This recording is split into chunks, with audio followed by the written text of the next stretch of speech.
Hey guys, I just want to shoot a little video here. I'm going to shoot a couple of things, just kind of some updates. I built the jib crane and I left it off with no hoist on it. I went out and I bought a block and tackle that I could use to hoist stuff up into the bead blaster. So I kind of wanted to show you that. Wanted to kind of show you the finished Cincinnati tool stand. I had left it unpainted. I got it painted. And I kind of want to show you a little project that I'm going to be doing for a tool stand for the K&T mill. So stay tuned. I'll bring you back, and probably the first part will be the painting of the Cincinnati tool stand. So I'll bring you back. Just kind of getting around to painting that tool stand for the Cincinnati. Just thought I'd show a little bit of it.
You guys have probably seen enough of this. I just wanted to shoot a little clip here of, I got that Cincinnati mill stand, the tool stand for the mill, painted and loaded back up again. So there it is, painted with the stuff on it.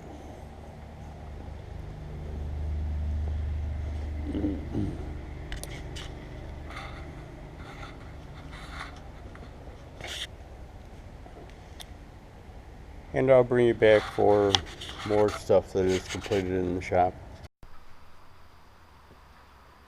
I just wanted to give you a little update on this jib crane that I built. I showed you mounting it. I didn't really have a thing. I went out and bought a block and tackle to lift stuff up with. So this is a 100-pound weight off of a tractor, or I'd say tractor weight, 100-pound tractor weight. So it'll what I'll use it for is to get like weights when I sandblast them, or heads, or heavy stuff into the bead blaster. So I just wanted to give you a little update on it. I didn't even realize it's got a little cam on the rope, so that if you pull out the rope, it locks it in place so it doesn't come down. Didn't even know it had that when I bought it.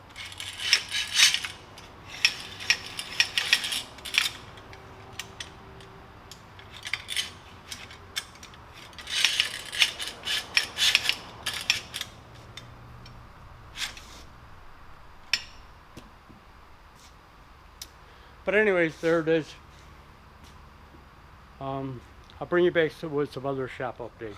Just a little video here. I'm not sure whether I'm going to put this up as kind of a like a teaser as to what I'm going to build.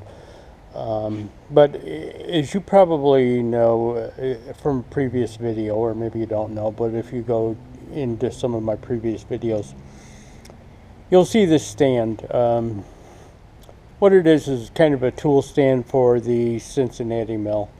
And it holds the spindle heads, the spindle supports.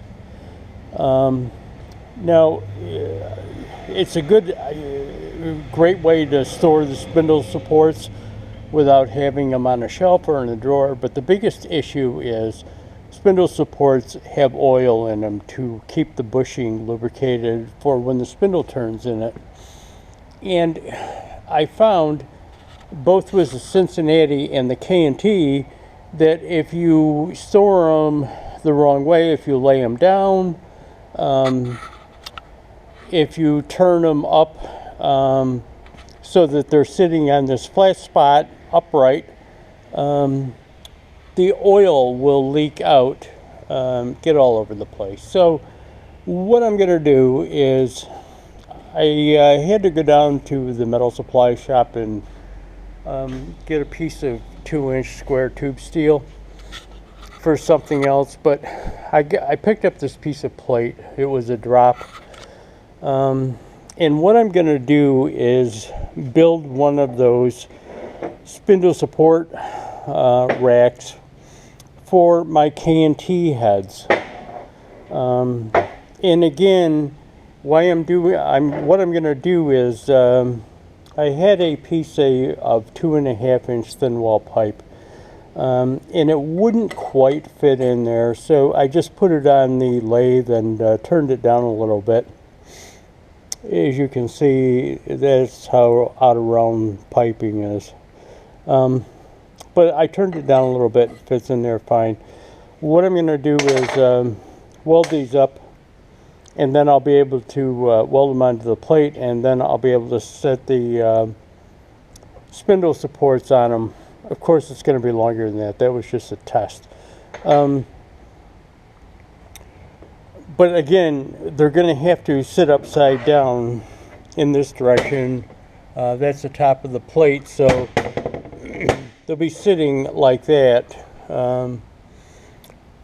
vertically. The plate will be mounted on stands vertically.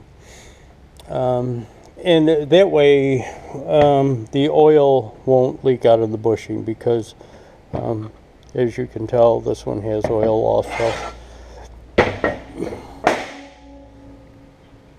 It's supposed to have oil.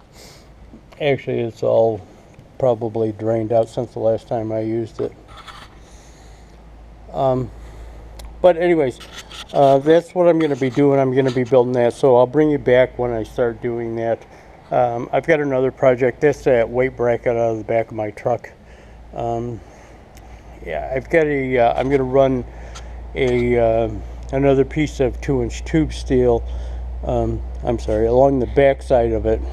The short part of the leg is the back side towards the cab. I'm going to run a piece of 2-inch tube steel in there and just put a couple of cross supports up to the plate, just to it kind of